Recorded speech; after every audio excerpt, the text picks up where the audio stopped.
Merci à tous de nous retrouver sur Sud Radio, votre nouveau rendez-vous, les tontons du mondial. On est très heureux de vous présenter cette émission du lundi au vendredi. On va se retrouver de 20h à 21h. Toute l'actualité du mondial, toute l'actualité des Bleus, bien évidemment, des débats, des analyses, des résultats. Et on va évidemment beaucoup parler de notre équipe de France à chaque fois avec 3 consultants autour de la table. On vous promet comme d'habitude de parler vrai. Et aujourd'hui, le plateau, je vais vous le présenter avec un premier consultant, Éric Blanc, chroniqueur, ex-rugbyman, joueur et entraîneur du Racing notamment.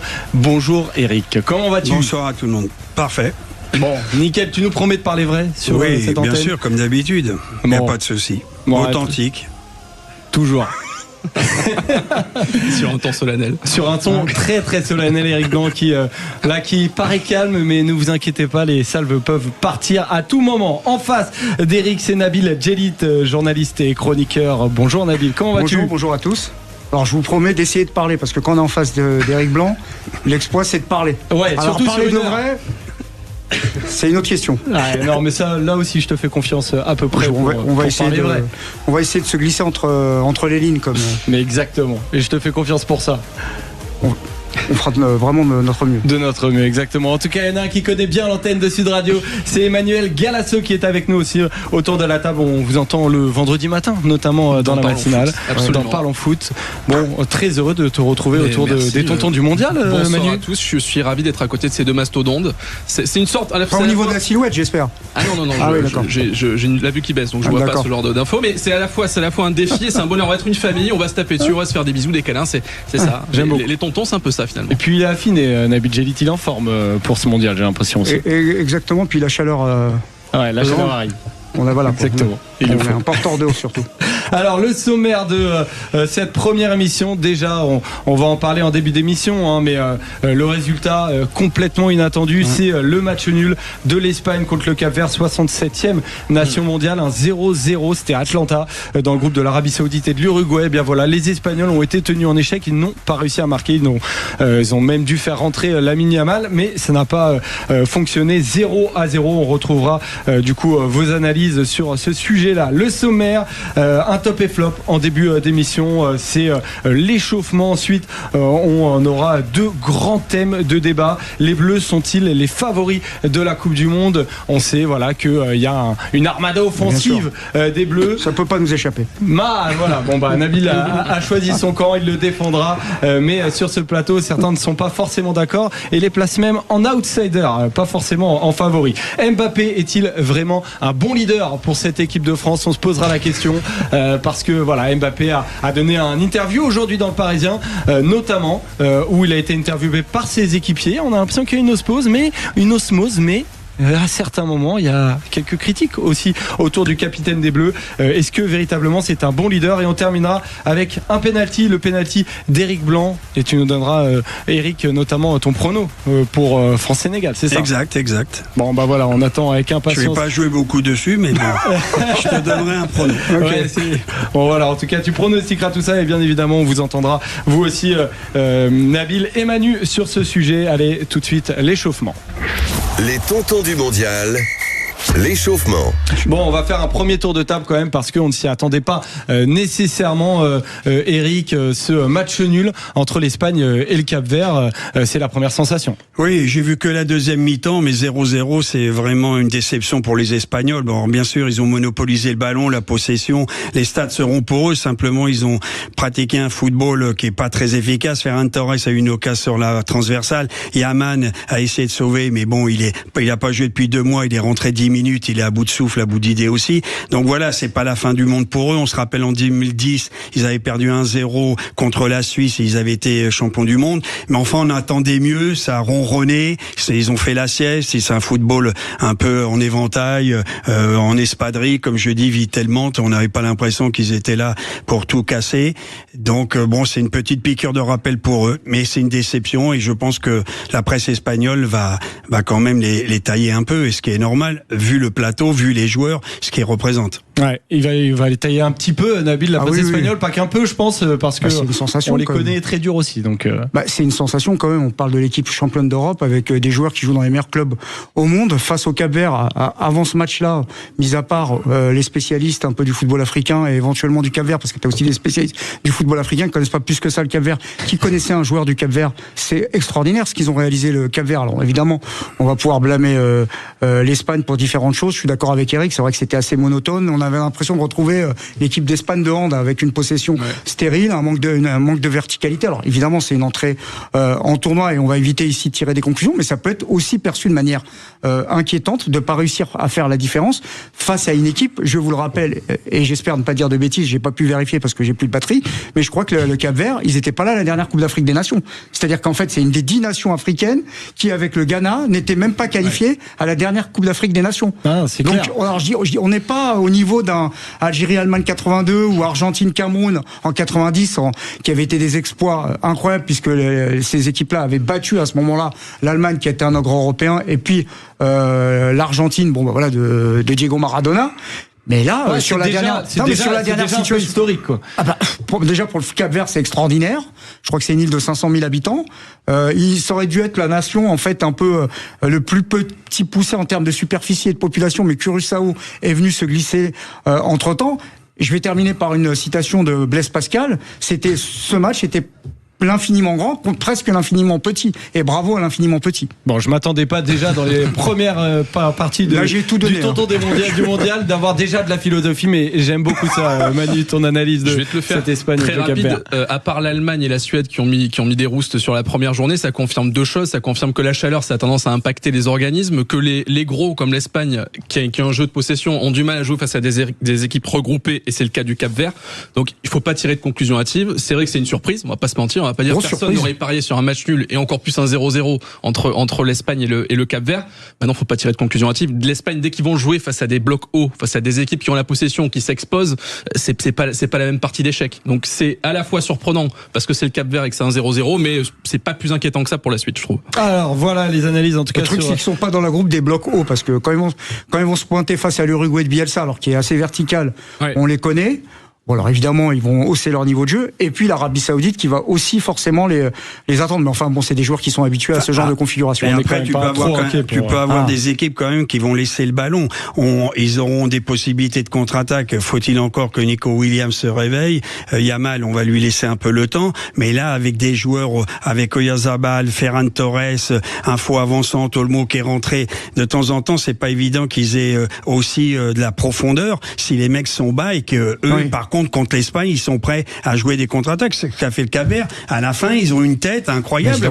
Ils ont failli marquer, effectivement. Ça fait 0-0 à la fin, en tout cas, entre l'Espagne et le Cap-Vert, 67e nation mondiale. Les tops et flops, du coup, ça va être assez rapide, messieurs, mais voilà, c'est à chaque début d'émission. Vous allez nous dire un top ou un flop de ce début de mondial. On va commencer avec toi, Manu, parce que tu as regardé notamment le match entre le Brésil et le Maroc, et c'est ton top ou ton flop, tu vas nous dire. C'est mon flop. Alors j'ai regardé, c'était la première grosse affiche de ce mondial.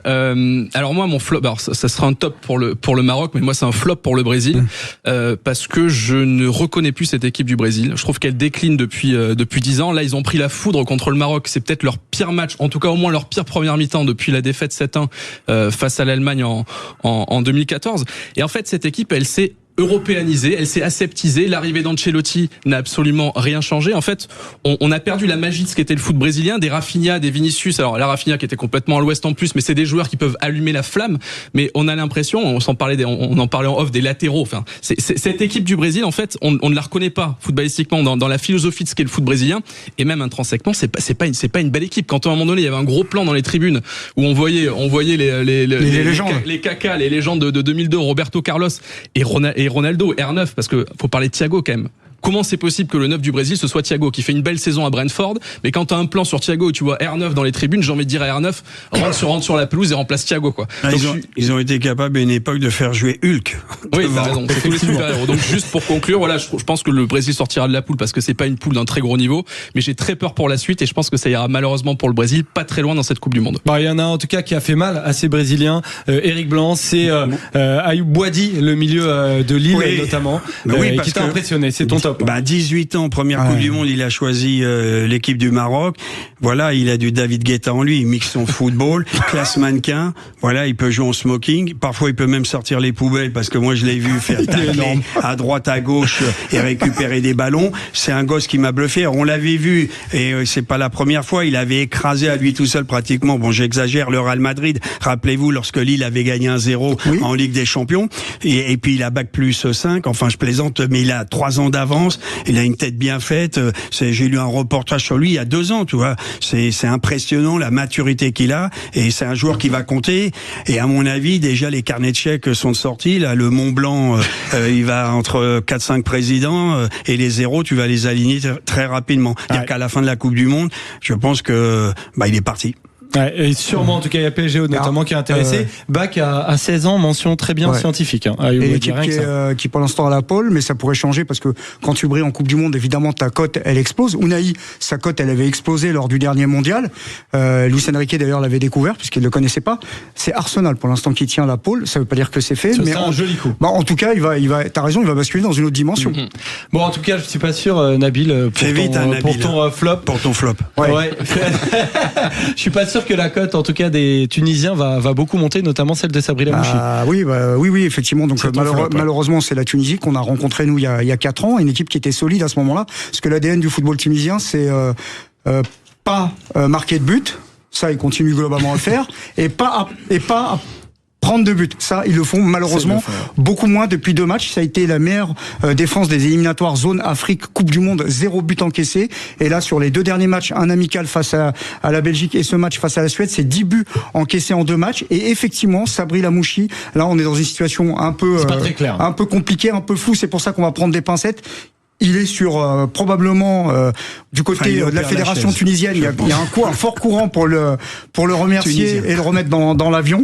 Et au moment où on se parle, moi je me suis renseigné, on me dit que les joueurs, pour l'instant, au moment où on se parle, ils sont pas prévenus. Tout le monde a rendez-vous à l'entraînement. On fait comme si de rien n'était. Mais ça, oui, voilà. On est vraiment, c'est pas Nice-Na 2010. Personne n'a lu de communiqué. Mais c'est une situation assez irrationnelle du côté de la sélection tunisienne et qu'il y aura 2 matchs hyper compliqués face aux Pays-Bas et au Japon derrière. Donc mon flop, malheureusement, c'est la Tunisie. Ouais, incroyable. Bon, voilà pour le premier top et flop de Tonton du Mondial. On va se retrouver après une courte pause et on va se poser la question, est-ce que les Bleus, oui ou non, sont-ils favoris de la Coupe du Monde? À tout de suite. 20h, 21h, les Tontons du Mondial, Joseph Ruiz. Sud Radio, c'est votre avenir. Rendez-vous demain avec Marie et l'invité voyance du jour. Le coup d'envoi. Allez, on se retrouve dans votre nouveau rendez-vous, les Tontons du Mondial, du lundi au vendredi, de 20h à 21h. On va parler ensemble du Mondial et forcément de l'équipe de France. L'équipe de France, elle entre en jeu demain contre le Sénégal. C'est à 21h au MetLife Stadium. C'est dans le New Jersey, 82 000 places. Ça va être une belle fête. En tout cas, on l'espère. France-Sénégal et les Bleus qui sont vus par beaucoup comme des grands favoris, même le grand favori. Et dans cette émission, on aura à chaque fois un débat dans le coup d'envoi et on aura un consultant qui va défendre le oui sur 1 minute, pas plus, un consultant qui va défendre le non sur 1 minute et ensuite on aura un arbitre. Et aujourd'hui, c'est Nabil et Manu qui vont s'affronter et Eric Blanc qui sera arbitre des élégances. Pacifiquement. Avec respect. Avec Manu, parce que je fais pas le poids là. Vraiment, je veux que ça se passe de manière la plus cordiale possible. Bon, très bien, on va démarrer comme ça en tout cas. Nabil, donc les Bleus sont-ils les favoris de la Coupe du Monde? Ton avis en 1 minute? Moi, il y a 3 raisons principales. Ça va aller très vite. En moyenne pondérée, l'équipe de France est la meilleure équipe du monde depuis maintenant le début du siècle, des finales de Coupe du Monde. Sur les 2 dernières éditions, ils sont champions du monde et ils perdent en finale au pénalty. Qui peut avoir le même bilan personne. Donc ça, c'est un. Deux, ils ont pour moi le meilleur manager qui s'appelle Didier Deschamps. Son travail est remarquable. Ce qu'il a réussi avec l'équipe de France, c'est incroyable. Aujourd'hui, il y a des entraîneurs qui s'inspirent de lui. Moi, je suis le football africain. Dès que je demande qui est l'exemple, c'est Didier Deschamps avec ses histoires de logique de groupe et son management. Et puis 3, tout simplement. Alors effectivement, le football, c'est pas le papier, mais il y a un moment, il y a une réalité des rapports de force. Quand tu prends l'attaque de l'équipe de France, t'es effrayé. T'as un ballon d'or, t'as Mbappé, c'est une machine à marquer. T'as un don du ciel qui est arrivé d'Angleterre, là où il a grandi, qui s'appelle Olysée. Donc sur le papier, on a la meilleure équipe. Ah oui, mais c'est vrai, on n'a pas des bons latéraux, etc. Mais quelle équipe aujourd'hui à 10 sur 10 à tous les postes? Aucune. Nous, on est à 9 sur 10 en attaque, et au pire, sur les latéraux, on est à 7 sur 10. Donc pour moi, évidemment, le grand favori. Et surtout, je viens de voir l'Espagne faire 0-0 contre le Cap-Vert. Mais comment ça peut être l'Espagne le favori? Donc c'est l'équipe de France. L'équipe de France, le favori du mondial pour Nabil Djellit.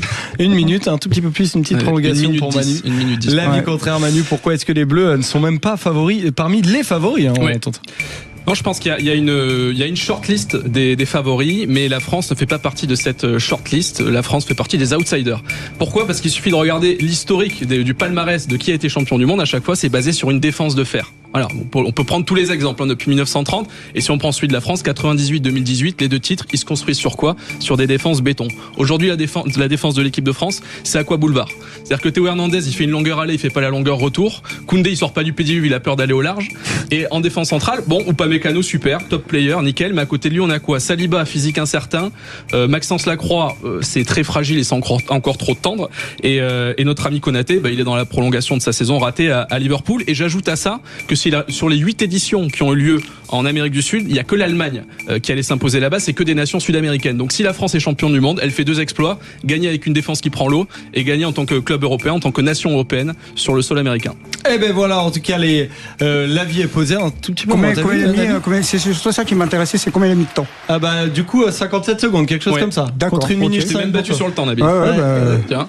Écoute, c'est en prenant son temps qu'on va le plus loin en général. Exactement. Bon, on va voir en tout cas. Éric Blanc, qui t'a le plus convaincu? J'ai bien écouté. Il y a des arguments des deux côtés, parce qu'on dit que marquer des buts, c'est gagner des matchs, et avoir une grosse défense de fer, c'est gagner des trophées.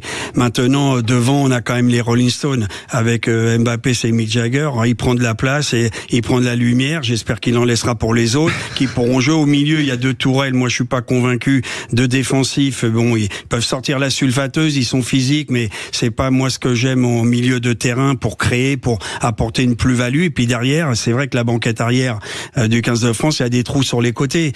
Donc ça peut être inquiétant. On n'a peut-être pas un effectif si large. Maintenant, soyons raisonnables. Ils font quand même partie des 3 pays européens qui peuvent gagner cette Coupe du Monde. Il y a 2 Sud-Américains, des géants endormis aujourd'hui. On n'a pas vu l'Argentine arriver, mais on a vu le Brésil. Ils sont quand même dans le dur. Voilà, la France, on est obligé de les mettre. Ce qui serait extraordinaire, c'est vrai que pour la France, ça serait 3 finales d'affilée. Ce qu'a fait le Brésil en 2002, en 2006 et en 98.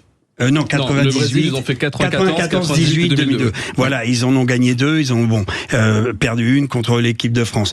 Donc faut les mettre dedans quand même, parce que en plus il y a Dédé et Deschamps, il a quand même une expertise. Maintenant, moi je saute pas au plafond, j'attends de voir. Je suis excité, j'espère que ce quatuor offensif, quand même c'est 600 millions à 4. Aujourd'hui, la valeur marchande. Alors bien sûr, ça compte pas, ça aide pas à marquer des buts. Après, pour moi, ça va être l'animation, ça va être la complicité, et on parlera d'Mbappé. Et on parlera d'Mbappé, parce que faut pas qu'il attire et qu'il aimante tous les ballons. Faut que les autres arrivent à s'affranchir de lui, et là, on aura peut-être une équipe équilibrée. Alors justement, on sent bien en tout cas sur ce débat-là que la grande question, ça va être aussi la capacité des Bleus à être solides défensivement. On a vu sur les matchs amicaux, on a eu des petits doutes, Nabil, mais de ton côté, c'est pas nécessairement ce qui peut coûter trop à l'équipe de France pour aller loin. C'est aujourd'hui, on peut gagner avec un déséquilibre assumé. Ça existe aujourd'hui dans le football. Il n'y a pas qu'une manière de jouer au football. Il n'y a pas que les équipes qui restent en bloc bas et qui vont en transition. La France, elle est une équipe hybride, elle est capable d'être sur les 2 registres. Mais j'ai l'impression qu'on parle d'une défense qui prend l'eau, une passoire et tout. Mais on parle quand même de joueurs de très haut niveau. Saliba, Alors ok, il a des problèmes au dos, mais enfin c'est quand même quasiment le meilleur défenseur européen de la saison avec Gabriel, le Brésilien. Konaté, on verra si c'est lui. Il y a Lacroix aussi qui monte en puissance. Upamecano, il joue au Bayern. Donc en fait, je trouve qu'on est un peu dur avec nous-mêmes. Je dis pas qu'on va gagner, je dis pas que c'est garanti. On a eu des exemples par le passé, effectivement en 2002, où on avait aussi une équipe très excitante sur le papier, ou même très récemment avec Didier Deschamps à l'Euro, avec l'arrivée de Benzema, où on avait des super attaquants. Ça ne garantit rien. Mais moi, je terminerai là-dessus. Posez la question à l'extérieur. Quand tu vois arriver Olysée, tu vois arriver Dembélé, tu vois arriver Mbappé, tu vas arriver Doué. Qu'est-ce que tu fais quand t'es en face? Nabil. Bah, moi, je suis pas serein. Non, mais t'as pas parlé des côtés. Là, tu vas sur un point fort où on peut s'en sortir s'ils sont en forme. Mais tu parles pas des côtés. Koundé, bah, écoute, moi, j'ai vu tous les matchs du Barça. Koundé, il a raté sa saison. C'est pas un latéral. Il y joue parce que il y a personne d'autre. Mais voilà. Mais on peut prendre des buts, Eric. On peut prendre des buts. D'ailleurs, t'as Zaïre Emery qui est pris comme milieu. On l'a pas encore essayé latéral droit. La France entière se demande avec ce qu'il a fait au PSG si c'est pas meilleur. À gauche, on a les deux Hernandez qui jouent du tango. Eric, et on a Digne qui a fait une demi-saison. Est-ce que Deschamps les met ces joueurs? Parce que moi, je veux qu'en théorie, il les mettra pas. Non, mais la question, les gars, votre question d'équilibre, en fait, elle est simple. C'est-à-dire que quand on va monter en altitude, quand les cols, on arrivera à des cols de hors catégorie, est-ce qu'il va rester avec ces quatre? Voilà. Est-ce qu'il va rester avec ces quatre? Tu crois en un changement de système? Non, mais c'est ça le but d'un entraîneur. Non, mais l'équipe qui commence une compétition, c'est pas celle qui la termine. Et parfois, une équipe peut se trouver en cours de compétition aussi. Oui, mais qu'on arrive. C'est que des réglages et des ajustements. Qu'on arrive dans cette Coupe du Monde avec plus de questions que de certitudes. Moi, je suis désolé, ça ne me rassure pas. Et les quatre derrière, il les bougera pas. Il les aurait déjà bougés. Sinon, il peut peut-être bouger le milieu, mettre un Kanté, renforcer le milieu à 3. Ça, j'y crois. Ça peut être du Deschamps. Il a fait en 2018 avec le Matuidi. Comment tu peux dire ça? T'as vu ce qu'on a fait récemment là, au mois de mars? On a jonglé le Brésil et la Colombie. Alors, si tout le monde part avec autant d'incertitudes que nous, bah dis donc. Moi, quand tu me dis, pour te répondre sur le quatuor offensif, quand les mecs disent dans les autres pays, ça nous fait rêver, les footix, ça les fait rêver. Ça fait peur. Mais quand ça fait peur. Comment tu vois le truc? Mais quand tu vois ce que donne l'équipe en termes d'équilibre, t'en parlais, les deux tourelles au milieu, la défense qui prend l'eau, ça fait rêver quand tu mets tes cartes Panini dans ta chambre. Mais quand t'es dans un match de foot d'une Coupe du Monde, c'est pas ce que tu recherches. Tu penses que c'est et tu parlais de déséquilibre, Nabil. Cite-moi une équipe qui a gagné avec un déséquilibre offensif. Et cite-moi des équipes qui ont. Bah si, il y a des équipes qui ont joué offensivement. L'Espagne, l'Allemagne, quand ils avaient le jeu, ils avaient mis 4 centraux derrière. En 2014. Je sais pas si certaines équipes en Coupe du Monde avaient. Non, mais la dernière, si j'en ai une. Attends, c'est 70. Ouais, 4-2-4. Ils avaient 4 numéros 10 pour Attention. Le mot de la fin. Je suis pas en total. Enfin, je veux dire, tes interrogations, elles sont légitimes, mais je pense qu'il y aurait beaucoup de sélections dans le monde qui aimeraient avoir les mêmes problèmes que nous. Ah, ça c'est sûr. Ça c'est vrai en tout cas. Le même quatuor offensif, ça c'est une certitude en tout cas. Voilà pour le premier débat des tontons du mondial. On va continuer juste après une petite pause et on va se poser la question justement. Eric, tu commençais à en parler. De Mbappé. Allez, à tout de suite. Sud Radio. Parlons vrai. Dès votre réveil, écoutez le Grand Matin Sud Radio. On se retrouvera dans les tontons pendant tout le mondial du lundi au vendredi à partir de 20h jusqu'à 21h et on va parler tous ensemble et autour de la table Nabil Djellit, Emmanuel Galasso et Eric Blanc. On va continuer à évoquer l'actualité du mondial et d'ailleurs si vous nous ratez en direct, bah voilà, ça arrive de temps en temps, vous pouvez nous réécouter en podcast notamment et aussi sur YouTube. Et la question qu'on se pose désormais, c'est le Mbappé est-il un bon leader? Voilà. Pourquoi? Parce que Kylian Mbappé, il s'est pas présenté face à la presse ce lundi à la veille du premier match des Bleus en Coupe du Monde. On sait, c'est une sorte de tradition que le capitaine de l'équipe de France aille voir la presse pour servir de paravent, on va dire, à son équipe, présenter son équipe. Il est beaucoup sorti dans les médias à titre individuel, personnel ces derniers jours et notamment dans le Parisien où on l'a vu aujourd'hui avoir des questions de ses propres équipiers et on sentait qu'il y avait une forme d'osmose quand même où Kylian Mbappé était aimé de ses équipiers, où il leur répondait, où il parlait un peu individuellement de ses équipiers et il y avait l'air d'avoir une bonne ambiance. Mais à côté de ça, de temps en temps, on se pose la question du repli défensif où il a dit voilà, je vais faire des efforts. Donc la question qu'on se pose aujourd'hui, c'est Mbappé est-il un bon leader, est-il un bon capitaine? Je ne sais pas, mais en tout cas un bon leader. Eric Blanc, ton avis sur cette question-là? Je pense que c'est une vraie fausse bonne idée. À vrai dire, quand Deschamps n'a pas donné le capitanat à Griezmann et il est parti sous la pointe des pieds. Alors c'est vrai qu'il donne le capitanat à la génération PlayStation et Mbappé. Maintenant Mbappé c'est un solo. Moi je vais dire Il faut qu'il transforme le jeu GE en jeu GEU et en nous. Donc il faut qu'il fasse la place aux autres, il faut qu'il pense à tout le monde. Il est quand même focus sur ses performances et en plus, bon voilà, pour moi c'est un peu le sac Louis Vuitton de l'équipe de France devant. C'est glamour, c'est le luxe quoi, c'est le top du top. C'est l'art de se faire la valise, mais en même temps, de temps en temps, il est en panne, il est pas connecté. Avec Mbappé, avec Dembélé, il y a eu que 4 passes. Olysée arrive, là, il déboule et il met un peu la pagaille entre guillemets. Cherki aussi aime bien le ballon. Doué, il a fait une super saison. Où va se placer le capitaine là-dedans? Alors, faut laisser la chance au produit. Moi, je l'aurais pas immédiatement vu comme capitaine. Je l'aurais dit. Enfin, c'était un titre de film sexiste à l'époque. Vous me pardonnerez, c'est Sois belle et tais-toi. Je lui dirais Marc et tais-toi. Donc voilà. Mais il parle beaucoup en tout cas, mais il parle pas en conférence de presse, Manu. Est-ce que ça t'étonne ça que le capitaine des Bleus sur le premier match n'aille pas? Alors apparemment, on va écouter d'ailleurs Didier Deschamps. Il était en conférence de presse tout à l'heure et justement, il a expliqué pourquoi est-ce que c'est N'Golo Kanté qui est venu et pas son capitaine Kylian Mbappé. Je suis là, moi, mon objectif premier, c'est de protéger les joueurs. Et sincèrement, ce matin, avant de partir, on a mis une demi-heure et une demi-heure pour rentrer. J'ai vu 3 joueurs sur 26 avant mon départ, quoi. Et puis cet après-midi, mais je me plains pas. On aura 1 heure et 1 heure. Donc on est à 24 heures d'un match. Désolé, mais ma priorité c'est de protéger et non pas que je veuille pas protéger N'Golo, mais N'Golo je sais qu'il est réveillé très tôt, donc ça va. Il fait partie des 3-4 joueurs. Mais voilà, avec les chaleurs, tout ce que ça comporte, moi je fais en sorte de protéger au maximum. Protéger son groupe et notamment Kylian Mbappé, Manu. Pourtant, c'est le rôle d'un capitaine, voilà, de faire face aux questions. Quand on le protège des questions des journalistes, voilà, où on ne sait pas trop ce qu'ils vont poser comme question. Ce qui est sûr, c'est que Deschamps et Mbappé se protègent mutuellement depuis 4 ans. Ça, pour ceux qui avaient un doute, maintenant il y en a plus. C'est un leader par la campagne de com. Parce que tu parlais de ce qui s'est passé dans le Parisien, c'est quand même exceptionnel. C'est-à-dire que Mbappé a tous ses petits copains, sa famille, son papa et son frère Ethan qui lui posent des questions. Personne pour relancer, personne pour creuser. Évidemment, aucun journaliste dans la pièce. Parce que dès qu'il y a des journalistes, ça se complique pour Mbappé. Mais là, en l'occurrence, Ethan, le frère, il se trouve que c'est le frère. Hein, c'est le hasard du calendrier qui lui pose la question. Est-ce que ça te dirait de défendre un petit peu plus? Donc là, il dit oui, évidemment, il faut que j'en fasse plus, que ce soit là, ça fait partie du football de haut niveau, tout ça. Et tu le crois pas? Je le crois pas sincère. Je lui souhaite de tenir que ses paroles amènent à des actes, mais je ne le crois pas sincère. Ça ressemble à une campagne de com. Il avait 2 choses à régler avant cette interview: sa relation avec Dembélé et la polémique autour de son implication et son repli défensif. Il a réglé les 2 problématiques. Il a fait sa campagne de com. On dit qu'il y a la parole, après il y a les actes. Le lendemain, les actes. La conférence de presse, il est pas là. Donc est-ce que c'est un leader? Il y a la réponse. T'es étonné, Nabil, de pas le voir en conf de presse, ou pour toi c'est un non-sujet? On fait un peu de bashing à Mbappé selon toi? Je pense qu'il y a un peu de bashing Mbappé en France, effectivement. On peut le critiquer sur son jeu, sur certains aspects, mais parfois je trouve que c'est complètement disproportionné. Quand même, des fois on est chez les fous. Il y en a qui disent qu'il faut le mettre sur le banc. Tout ça parce qu'il n'a pas fait 3 courses de repli défensif. Alors je veux bien qu'on puisse le critiquer là-dessus. Tu parlais de R9 tout à l'heure, le Brésilien. Bon, c'est vrai que le football il a changé.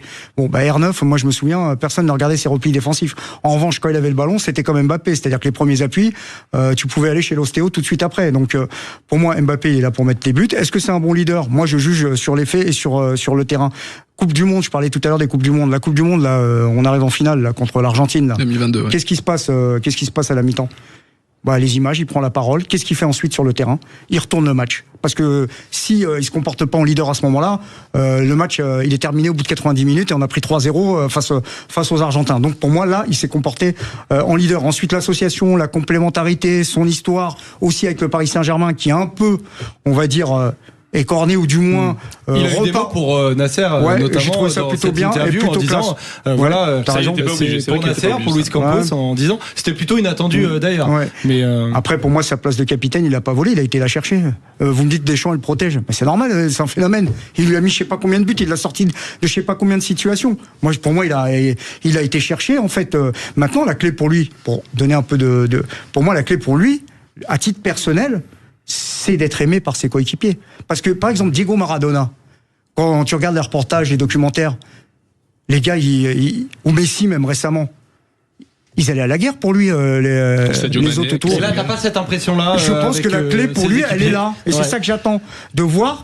Alors, évidemment, on a une diversité de profils. On a même un ballon d'or qui s'appelle Dembélé. Et ça complexifie l'équation. Mais la clé pour lui, c'est d'être aimé par ses coéquipiers. Et s'il réussit ça, je suis sûr qu'on va réussir. Non, mais son image est décalée parce que ça vient du fait qu'il a dit si je dois arriver à la Ligue des Champions, ça fait longtemps que je serai parti. Il s'en va, il va à Madrid, il marque des buts, mais ils prennent pas de trophée. Le PSG fait Ballon d'Or, Dembélé, les back-to-back, et ça, il y a un décalage, et tu le sens bien dans les cafés, les bistrots. C'est-à-dire qu'Mbappé, il est pas détesté, mais il a perdu de la crédibilité, pas en tant que réellement joueur, parce que il claque, mais on s'en fout. Nous, on a envie d'avoir un jeu collectif.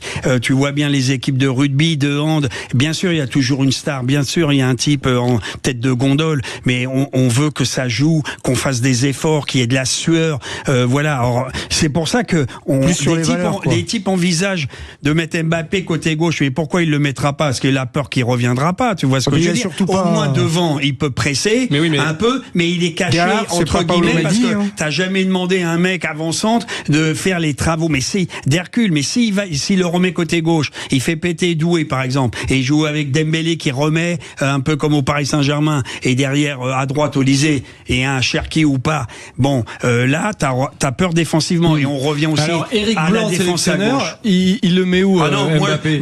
Moi, ce que j'aime, une chose, c'est que pour l'instant, on démarre avec ce quatuor. Donc on verra Mbappé bien. Okay. Voilà, Dembélé, on se débrouille. Il y a Doué, il y a Olysée. Cherki, il est sur le banc, il a été à City, il attend son heure. Barcola attend son heure. Poste pour poste, il y a des possibilités. Moi, je démarre avec ça. Maintenant, s'il y a une catastrophe, on se fait jongler. Tu laisses ouvert le débat de la possibilité de mettre Mbappé. Je serais obligé de dire on protégera personne. L'aveu de faiblesse. Donc Mbappé nous dit je suis prêt à défendre. Et Deschamps le laisse en neuf. Ça veut dire quoi? Ça veut dire que soit Mbappé n'est pas apte physiquement à faire des efforts, ce qui est embêtant pour un footballeur de haut niveau. Après, il envoie un message en disant je suis capable de défendre. C'est très simple. Si vraiment il est capable de défendre, et à peu près tout le monde s'accorde quand même pour dire que Mbappé, sa meilleure période en équipe de France, c'est quand il jouait sur un côté à droite en 2018, puis à gauche après. Sa meilleure période, c'est ça.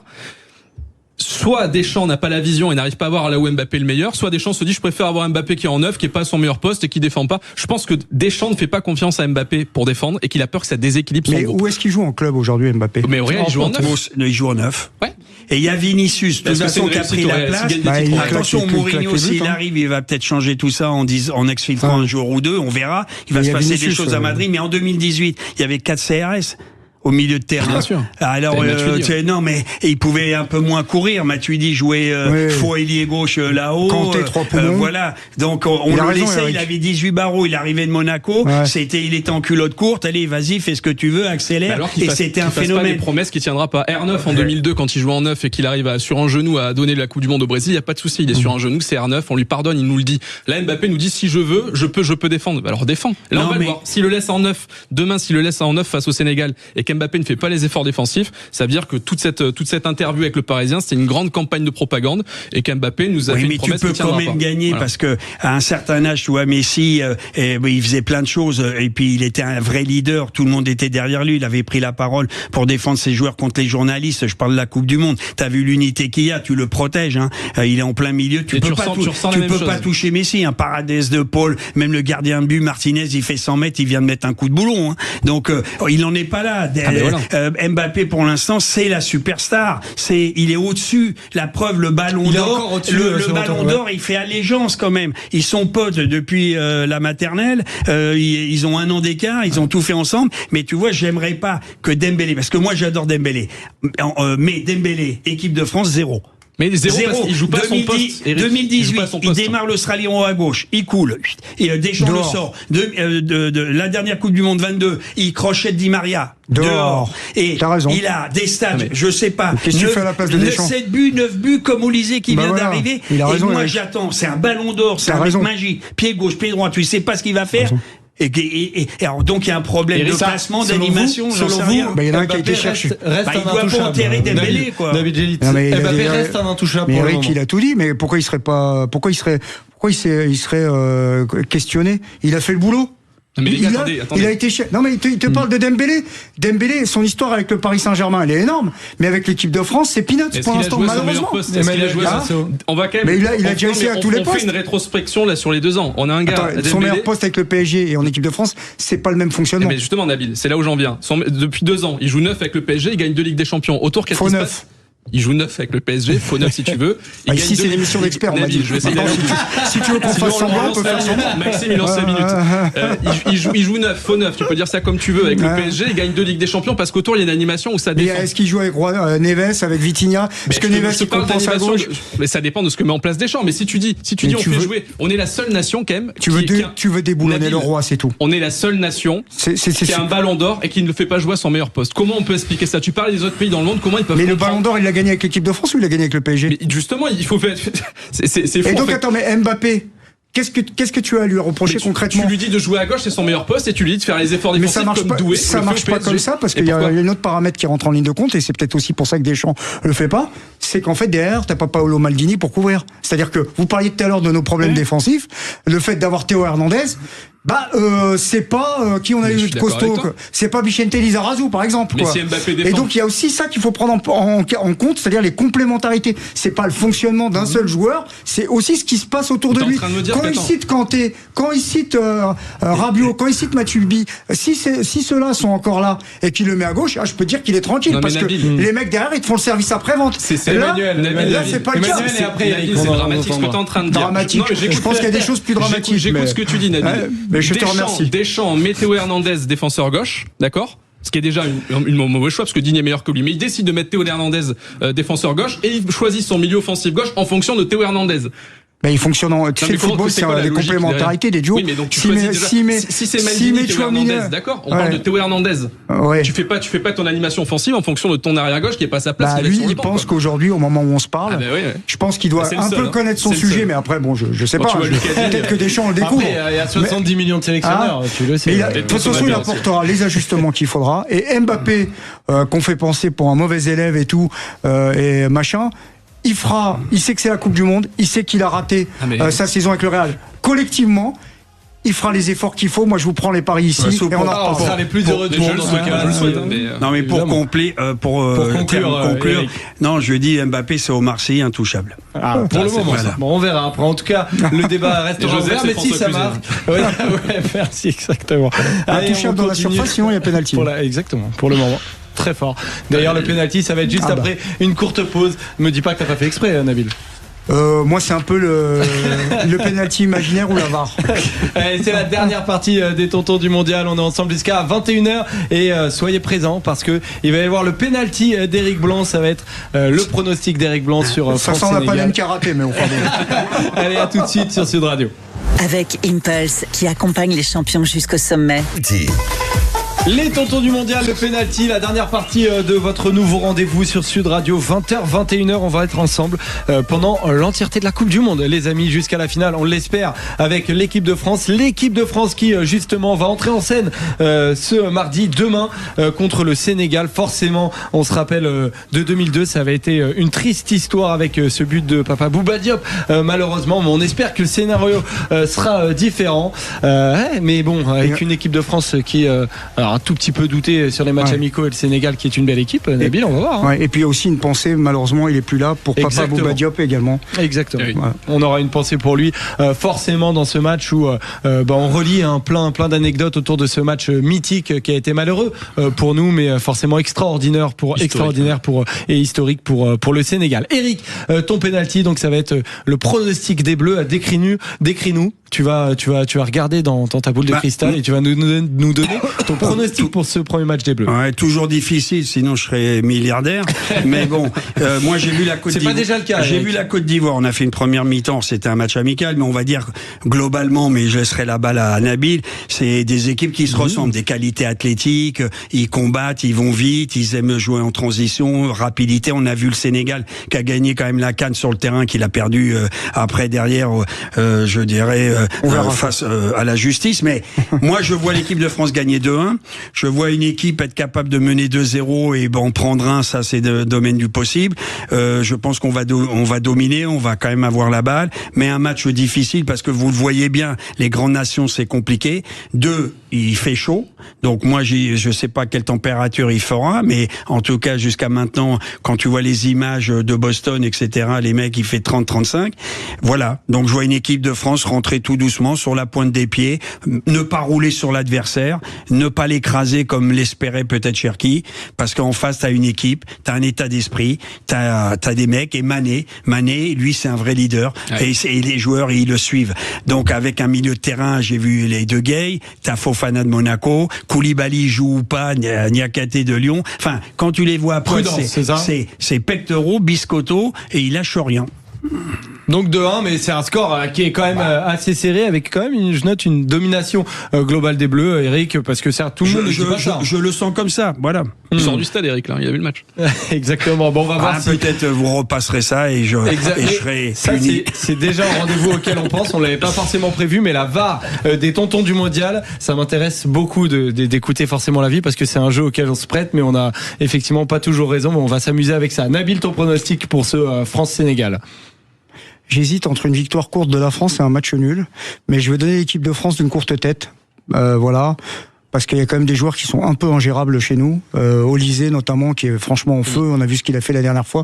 Et en fait, maintenant, jusqu'à présent, on avait Mbappé, surtout en équipe de France, capable de décider du destin d'un match. Mais je me demande si on n'en a pas un deuxième. Et ce serait pas le Ballon d'Or pour moi, même s'il peut marquer, il y a pas de souci. Ce serait Olysée. Donc en fait, je pense que ces joueurs-là, ils peuvent décider du destin d'un match. Ça va pas être facile. Vous avez vu le Maroc, le Sénégal, c'est à peu près le même niveau. C'est à peu près la même expression collective. Ça va vite. Ça a de la qualité technique. Ça peut jouer dans tous les systèmes. Peut-être l'interrogation pour le Sénégal, et on verra les compositions d'équipe là au moment où on se parle.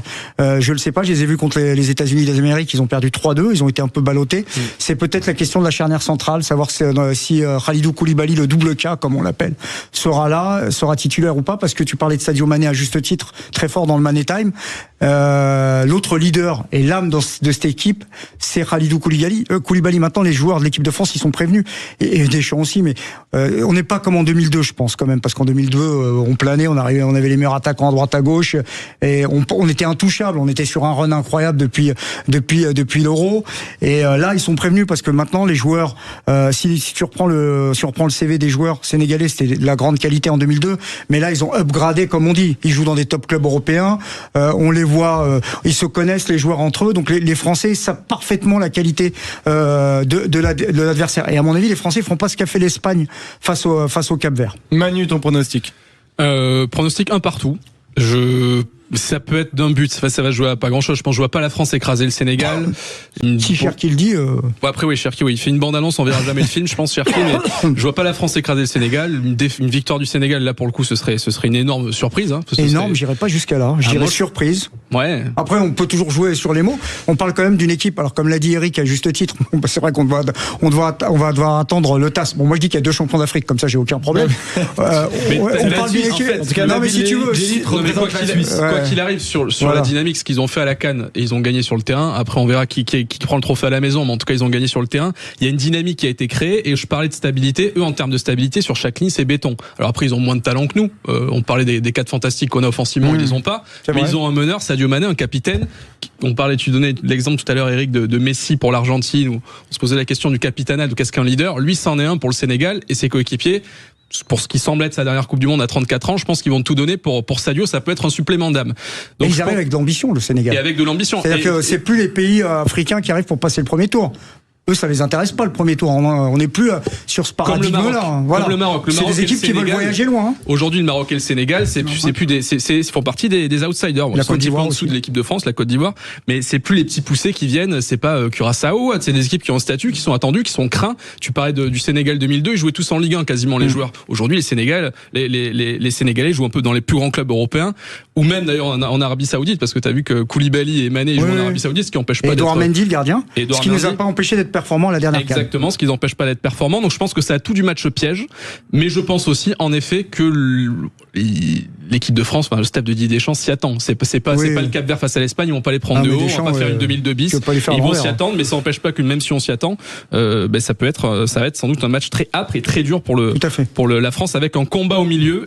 Et je conclus sur ça, je pense que notre double pivot au milieu risque de prendre un peu l'eau, et que ça peut être presque une bonne chose si on fait pas la performance attendue, parce qu'on peut repasser un milieu à 3 et ça, Deschamps. Ça lui tient à cœur. Ça va être un serpent de mer. C'est de la faute d'Mbappé, évidemment. Non, mais sans parler d'Mbappé, je pense que ça peut être un déclic pour Deschamps aussi de se dire, à 2 j'y arriverai pas avec un double pivot, donc faut que je muscle à 3. Voilà. Il y a un truc, en tout cas, je vois tuer les Rolling Stones. Il veut les 4 de devant, quoi. Les 4. Ah bah oui, il joue en décapotable, chemise ouverte. Toi, tu préfères qui, 3 les. Moi, je suis plus Jim Morrison, tu vois. Voilà, j'en sais rien. Mais il est décédé tôt, fais attention. On te souhaite pas ça quand même, Manu. Merci Eric d'avoir plombé l'ambiance. Ça se passait bien jusqu'à là. Ça a plus de 50 ans. J'imagine, Eric, je commençais à t'apprécier, mais là, tu me. Morrison, t'es trop jeune pour l'avoir connu. T'écoutes sa musique, mais tu l'as pas vu. Ah bah non. Moi aussi, de la vie sur YouTube quand même. Ouais, tu sais, il y a Internet, il y a 2-3 trucs qui sont arrivés qui permettent de connecter à toutes les époques. C'est vrai, je vis dans une grotte de temps en temps. Alors, les gars, je sens quand même une forme de prudence sur vos Et en termes de tournoi, c'est toujours un peu comme ça. Tu joues le chapeau, tu joues quand même le chapeau 2. Est-ce que 2002, ça a une importance dans vos analyses là-dedans? Non, moi j'ai oublié. Non, mais 2002, 98, pour les Sénégalais, peut-être plus. La boîte de nuit était en dessous. T'as appris les affaires. Les mecs allaient boire, ils traînaient quand ils dormaient pas. Ils faisaient pas de la folie, mais ils se croyaient en haut, toit du monde, champion d'Europe, champion du monde. Bon, voilà, c'est très dur d'enchaîner. Il y a que l'Espagne qui a fait 2008, 2010, 2012. Bon, voilà. Et non, il y a rien à voir. Simplement, moi, je pense que le football africain, il prend, je dirais, de l'épaisseur. Ils viennent plus, comme je dis, pour beurrer les sandwichs, ramasser les confettis. Et là, non, mais ils ont de l'appétit, ils ont faim et ils se voient. T'as raison. Ils sont décomplexés. Maroc a prouvé en allant en demi-finale la dernière Coupe du Monde, il a ouvert la voie. Donc l'Afrique centrale, ils sont de la qualité. Voilà, et la Côte d'Ivoire est une très bonne équipe. Oui. Et ils ont gagné 1-0 à la 90e. Et le Cap-Vert, ils font 0-0 contre l'Espagne. Oui, mais enfin, le Cap-Vert, il y a 30 ans déjà, ils ne seraient pas qualifiés à la Coupe du Monde. Ils auraient pris 5-0. La surprise du Maroc, il y a 4 ans, qui va dans le dernier carré. Aujourd'hui, si le Sénégal ou le Maroc termine dans le dernier carré. Et la Côte d'Ivoire, c'est plus une surprise. On peut s'y attendre. Qu'est-ce qu'on pense? La Côte d'Ivoire, c'est meilleur que le Sénégal ou moins bon? Moi, ce que j'aime chez la Côte d'Ivoire, c'est les joueurs devant. Alors, ils sont un peu au milieu, on les connaît. Il y a Seko Fofana et Kessié qui sont un peu plus lents qu'il y a quelques années, notamment Seko Fofana sur les derniers appuis. Mais ils ont quand même des joueurs. Ça va vite, c'est des phénomènes. Cadrage débordement, tu connais ça? Oui. Diomandé, c'est cadrage débordement. Extraordinaire match.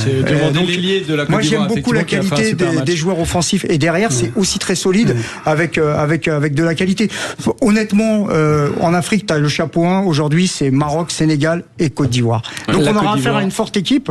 Et ce match-là, il va être plus important presque pour les Sénégalais parce que le France-Sénégal de 2002, pour nous, c'est un accident de parcours. Pour eux, c'est un mythe fondateur. Effectivement. Ouais, quand on lit, c'est extraordinaire à quel point ça a marqué la culture même du pays. Voilà, tout à fait. Totalement. Et la Côte d'Ivoire dont on parlait, qui l'a emporté contre l'Équateur la nuit dernière sur le score de 1-0. Un but de Diomandé en toute fin de match. Merci à tous, chers tontons, d'avoir été parmi nous. Merci à tous de nous avoir écoutés pour cette première des tontons du mondial. Et on va se retrouver pendant une heure, pendant l'entièreté du mondial de 20h à 21h. Pour ceux qui nous ont retrouvés, vous pouvez en fin d'émission, vous pouvez nous retrouver en podcast et sur YouTube. Merci Nabil Zélit, merci Eric Blanc, merci Emmanuel Galasso d'avoir été avec nous. Demain, on se retrouvera à la même heure avec Virginie Guilin, notre arbitre, notre tata, Braque, commentateur et streamer, et François Manardo, l'ancien chef de presse de l'équipe de France. Voilà, 2 nouveaux tontons, une tata qui nous accompagneront pendant ce nouvel épisode des tontons du mondial. Et si vous voulez suivre cette nulle mondiale, bien évidemment, il y a un Belgique-Égypte à 21h qui va démarrer dans 2 minutes. Arabie Saoudite, Uruguay à minuit, c'est du côté de Miami et c'est le groupe de l'Espagne notamment, et un Iran-Nouvelle-Zélande. Alors là, c'est vraiment pour les plus courageux à 3h du matin et c'est en Californie. Merci à tous de nous avoir suivis. À demain 20h sur Sud Radio pour les tontons du mondial. 20h 21h, les tontons du mondial.